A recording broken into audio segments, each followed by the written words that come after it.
Oke, Kalian abis itu perkenalan Gondowangi atau nanti Mbak Yasa nanya lagi? Bolak balik. Oke, kakak tinggal menghitung hari ini bulan KPMers. Halo KPMers, kembali lagi di podcast SKPM dan kali ini bersama aku.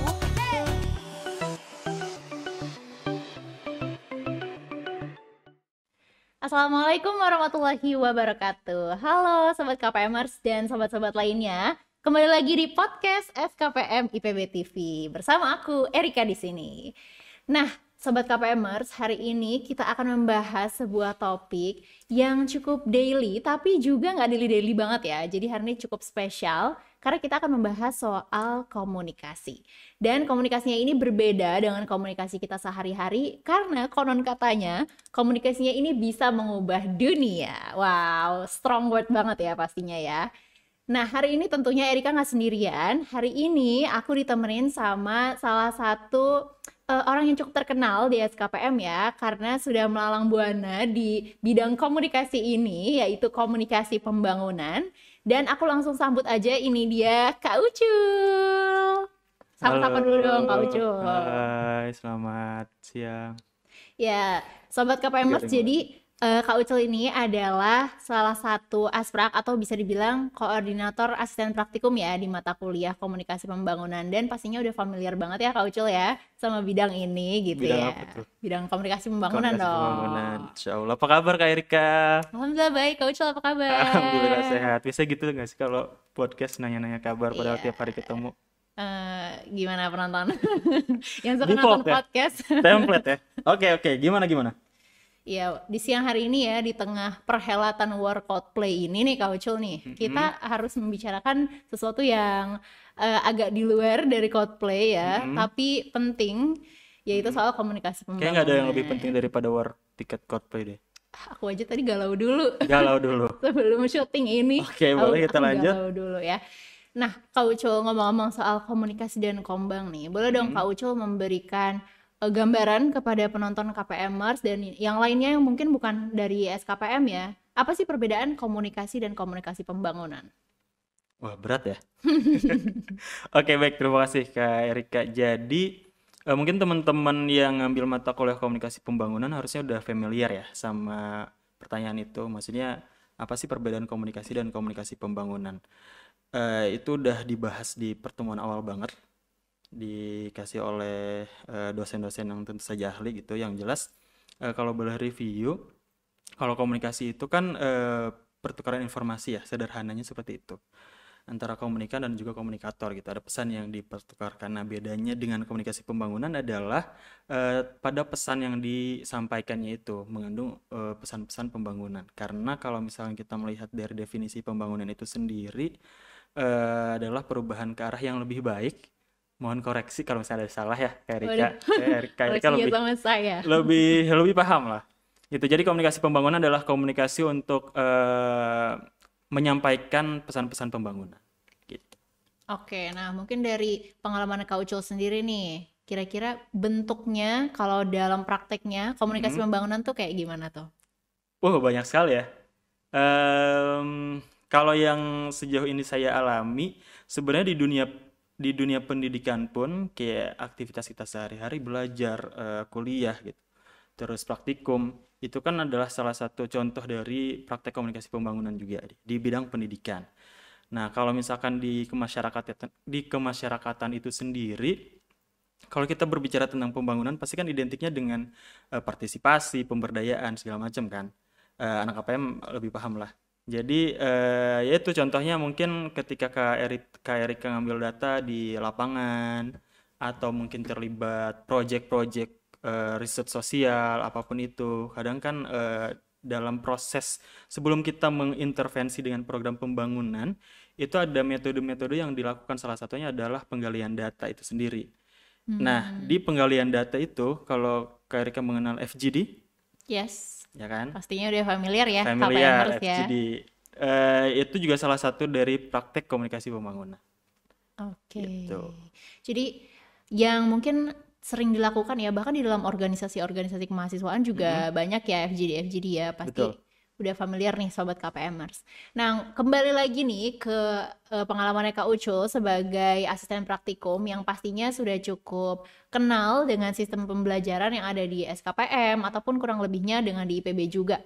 Nah, katanya nih Kak Ucul ya, mungkin bukan katanya ya, sudah Kata siapa tuh? kata informan aku. Informan.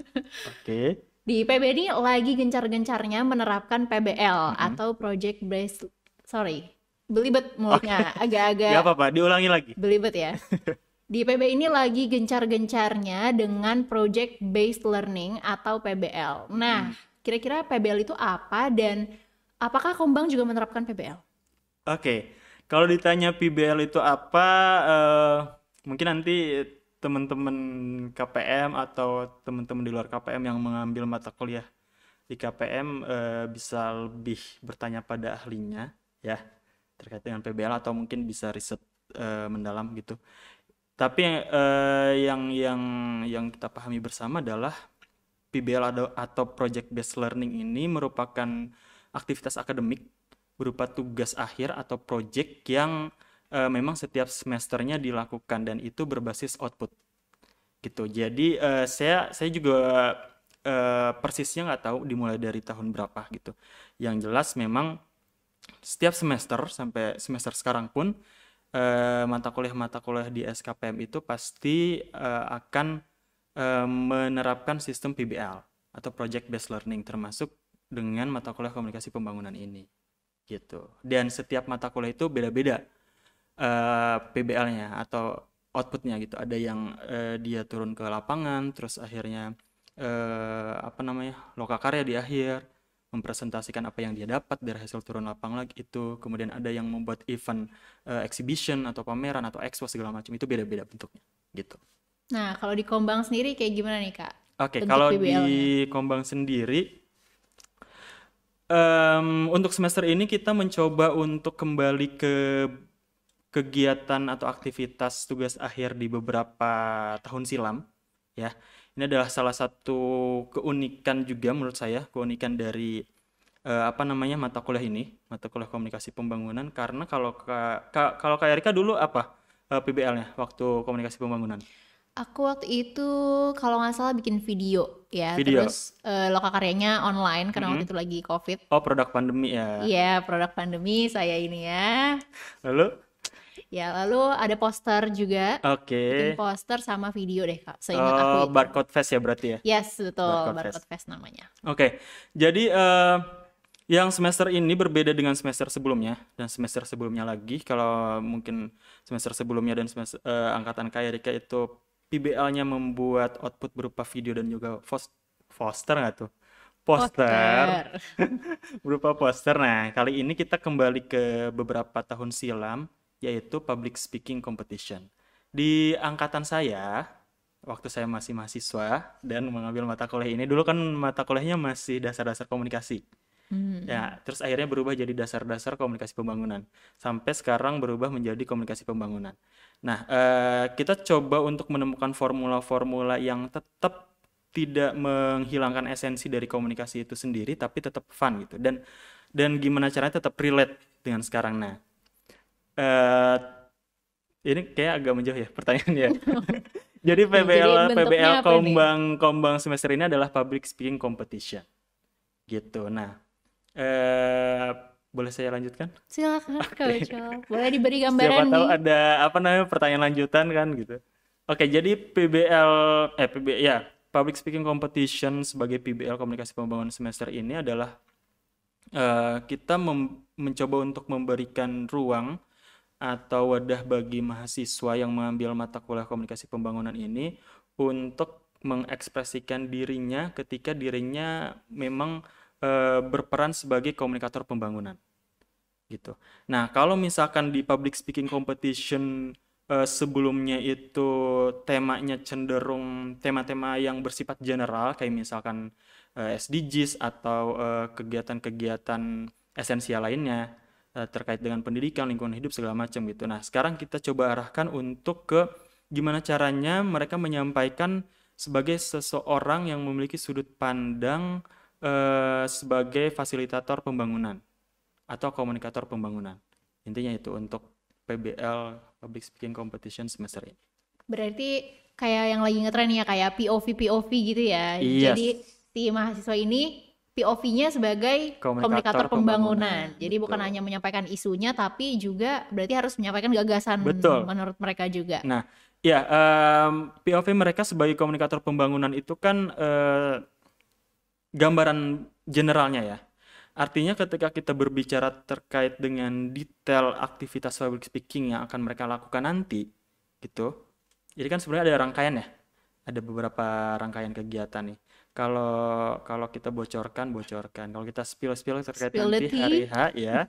Hari H itu mereka selain tadi sudut pandang, selain mereka menempatkan diri mereka sebagai komunikator pembangunan, pesan yang disampaikan adalah yaitu tadi data-data atau fakta-fakta yang mendukung terkait dengan isu yang mereka angkat. Ya, isunya sudah kita tentukan. Ya, mereka juga udah tahu.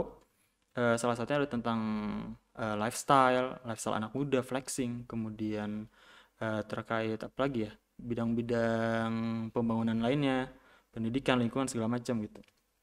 Itu isu yang mereka angkat, kemudian didukung dengan data dan juga fakta, lalu mereka membeberkan atau menyampaikan gagasan dan ide mereka yang mana, ide dan gagasan yang mereka lontarkan, yang mereka sampaikan itu adalah ide-ide yang berusaha untuk mengatasi permasalahan atau isu yang mereka angkat. Begitu. Jadi misalkan mereka berperan sebagai komunikator pembangunan dan mereka merumuskan strategi komunikasi pembangunan terhadap isu itu. Itu. Oke, kedengarannya sangat esensial ya untuk Wah, disampaikan tentu. ya, dan membangun pemikiran kritis dari praktikannya juga. Nah, Kak Ucol nih mungkin boleh ya dibocorin gitu ya ke KPMers ataupun di sini ada peserta dari mata kuliah Kombang juga. Kira-kira penilaiannya apa sih Kak Ucol untuk bisa menjadi pemenang? Kalau perlombaan berarti ada pemenangnya dong ya. Tentu. Nah, penilaiannya apa? Terus kategori pemenangnya apa aja nih? Oke, ini ada bocorannya nggak? Nggak ada. Nggak ada bocorannya. Oke, kalau untuk kriteria penilaian itu ada beberapa. Saya juga nggak hafal ya apa namanya secara detail. Yang jelas kita menilai dari cara penyampaian si peserta. Cara mereka menyampaikan itu seperti apa, termasuk gesture, kemudian pesan-pesan yang mereka sampaikan, yang tadi sempat kita bahas terkait dengan data, akurasi informasi yang jelas, sumbernya dari mana, benar apa enggak, kemudian isu yang diangkat itu relate atau relevan enggak dengan data yang mereka sajikan, gitu, atau sebaliknya. Lalu elemen-elemen komunikasi pembangunan tentu saja itu sangat penting gitu. Ketika mereka menyampaikan gagasan kan pasti nggak cuma gagasan kosong aja. Artinya ada gagasan esensial yang mereka sampaikan terkait dengan elemen komunikasi pembangunan. Karena itu yang kita nilai. Gitu. Terus penilaian-penilaian lain seperti keterampilan-keterampilan dia menyampaikan pesan, dari intonasi, mungkin dari para bahasa atau dari gaya verbal non-verbal, itu juga kita nilai. Gitu. Dan untuk pemenang, Yes, tentu nih. saja layaknya Ditunggu-tunggu kompetisi kayaknya ya. Jadi layaknya kompetisi. Jadi sebenarnya kegiatan ini kan termasuk dalam kegiatan akademik minggu ke-14 ya.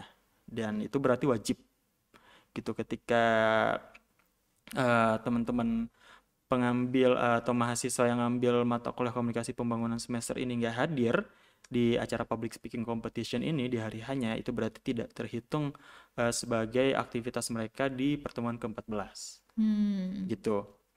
Nah, terkait dengan pemenangnya itu selain tentu saja berkontribusi signifikan terhadap nilai akhir, 10% nilai akhir ya, 10% terhadap nilai akhir. Besar ya itu Ya, ya. artinya kalau misalkan ya nilai maksimum ya 10-nya. Kan lumayan kalau misalkan ternyata nilai akhirnya 70 mendapat 75 mendapat 10 kan udah 85 dan A. Dapat Nah, A langsung. langsung. Iya, Itu. betul. Terus kita juga sudah menyiapkan reward untuk peserta-peserta terbaik. Ada juara 1, 2, 3, kemudian ada beberapa juara kategori lainnya yang udah disiapkan sama panitia tentu saja, dan ada hadiah untuk apa namanya kategori kelompok, kategori kelas. Karena Hmm. kan selain nanti kita akan menyaksikan grand finalis ini berkompetisi sebagai public speaker, komunikator pembangunan, itu juga kita akan menyaksikan pertunjukan-pertunjukan keren dari masing-masing kelasnya. Wow. Wah, nanti Hebat tambahin nih. efek tepuk tangan bisa nggak? Oh, produsernya baik. Ngantuk. Harus harus kompak nih kelasnya berarti ya. Iya, itu dia. Jadi sebagai tugas dari pertemuan ke-14, tugas praktikum ke-14 ini kita menugaskan mereka untuk mempertunjukkan penampilan-penampilan spesial. Itu kita nilai sebagai tugas pertemuan ke-14. Berarti kalau misalkan mereka nggak berkontribusi terhadap pertunjukan ini, mereka tidak ikut dalam praktikan ini, ya mereka kehilangan banyak nilai gitu.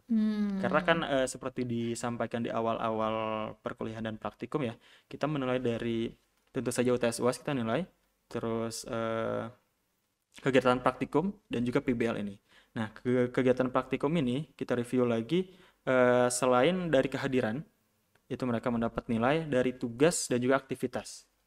Itu nah, di 14 di pertemuan 14 kita coba maksimalin itu semua. Gitu. Oke. Nah, Kak Ucu tadi aku sempat dengar grand finalis. Nah, Mm-mm. emangnya rangkaian supaya bisa ikut lomba itu tuh seperti apa sih? Mahasiswa ini melakukan apa aja gitu? Oke, kualifikasinya, syarat-syaratnya.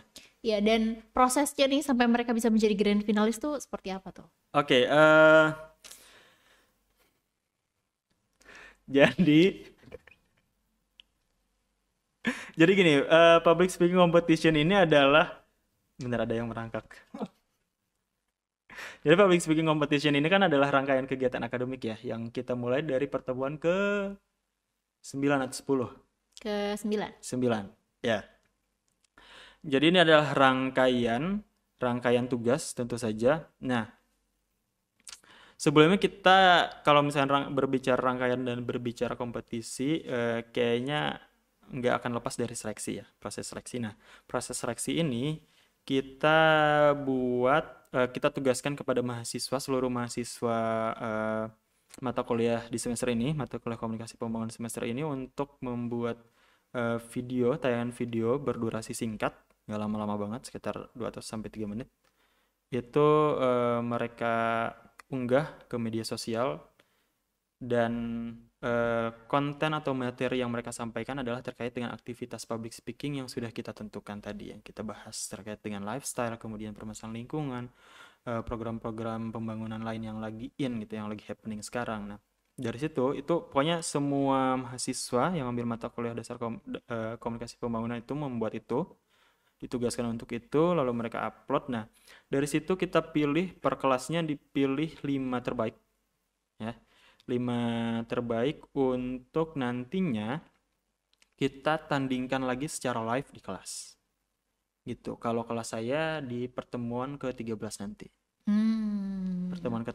ke-13 itu 5 peserta akan menunjukkan keterampilannya dalam melakukan public speaking di depan teman satu kelasnya. Gitu. Nah, dari situ 5 orang ini nanti akan kita ambil 2 terbaik untuk menjadi grand finalis. Nah, grand finalis inilah dua orang grand finalis yang dari masing-masing kelas, paralel 1 sampai dengan paralel 5, itu akan berkompetisi di public speaking competition pada tanggal 6 Juni nanti.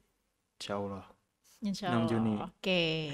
Gitu, jadi memang rangkaian mereka ditugaskan untuk membuat konten video public speaking, kemudian kita seleksi menjadi 5 terbaik per kelasnya, lalu dari 5 terbaik itu akan ada 2 grand finalis yang akan mewakili kelasnya menuju public speaking competition. Oke, berarti acara di tanggal 6 Juni ini seperti acara puncaknya gitu ya, Kak Ucoy Betul. ya. Dan mungkin ini pertanyaan terakhir sekaligus pertanyaan yang mungkin KPMers juga tunggu-tunggu. Kira-kira kalau non mahasiswa Kembang di semester ini boleh nonton gak sih, Kak Ucoy? Boleh nggak ya? Boleh nggak ya? Komen di bawah. Jadi gini, pada dasarnya kita terbuka untuk siapapun yang mau berpartisipasi aktif di hari H gitu. Maksudnya sebagai penonton gitu atau ngeramein itu nggak apa-apa. Selama kapasitas ruangan yang kita gunakan itu memungkinkan. Tapi kan rencana kita memang akan menyelenggarakan event ini di audit ya, audit GMSK, ya nggak sih? Iya kan? Informasi terakhir sih, ya. Ya, atau audit-audit yang setara dengan itulah, maksudnya yang bisa menampung banyak orang. Nah, mungkin kapasitasnya 300 sampai 500 berapa ya? Audit GMSK itu, ada yang tahu? 300. 300 cukup lah ya. Ya, jadi boleh kalau misalkan teman-teman dari SKPM atau di luar SKPM atau mungkin yang mahasiswa PPKU yang semester 2, terutama yang KPM penasaran kira-kira ngapain aja sih nih mata kuliahnya gitu, aktivitasnya ngapain aja, boleh datang tanggal 6 itu. Karena kita juga nggak cuma dihadiri oleh mahasiswa dan juga aspraknya, kita juga ngundang tentu saja dosen pengampu, kemudian ada pihak-pihak lain sebagai undangan kayak dekan, lalu ketua departemen, lalu komisi pendidikan, terus ada juga komisi kemahasiswaan. Lalu kita ngundang juga Dewan jurinya tuh dewan harus jurinya, tuh. ya tentu saja. Nah, karena ini kompetisi, pasti kan ada yang menjuri ya, ada yang menilai gitu. Nah, untuk jurinya sendiri itu kita selain ada dosen pengampu, tentu saja karena mereka memang ahli di bidangnya gitu ya, dalam public speaking ini. Kita juga mengundang profesional public speaker sebagai juri, karena ya biar Semakin kredibel penilaiannya betul. ya. Dan kita memang menemukan peserta atau pemenang-pemenang yang ini loh gitu pemenangnya gitu. Oke, nah mungkin jawaban dari Kak Ucul ini sudah menjawab rasa penasaran dari saya pribadi dan juga dari KPMers yang mungkin sedang menonton podcast hari ini. Dan itu adalah pertanyaan terakhir untuk podcast kali ini. Terima kasih banyak Kak Ucul Terima yang kasih juga sudah Kak Erika. sharing bersama kita dan juga menjawab rasa penasaran audiens IPB University ini gitu ya. Dan boleh berikan tepuk tangan dulu? Sama satu lagi kayaknya tadi ada yang ketinggalan nggak sih Apa terkait tuh? dengan nanti kan kita di audit tuh banyak orang ya bertanding satu sama lain gitu. Seluruh mahasiswa yang ngambil mata kuliah ini tuh ada di satu tempat. Nah, kita juga nanti akan ada perang jargon dan juga perang yel-yel untuk setiap kelasnya. Jadi buat kamu dipersiapkan yel-yel dan juga jargon kerennya, terutama untuk nanti menyemangati perwakilan kelasnya. Jangan sampai lemes Yes. gitu. Dicatat ya teman-teman ya, terutama mahasiswa yang ngambil kombang di semester ini. Oke, sekali lagi terima kasih banyak Kak Ucul yang sudah sharing dan juga terima kasih untuk sobat KPMers dan sobat-sobat lainnya yang menyaksikan podcast kita hari ini. Jangan lupa untuk saksikan juga podcast SKPM IPB lainnya. Dan jangan lupa untuk like, comment, dan subscribe. Sampai jumpa di podcast berikutnya. Dadah!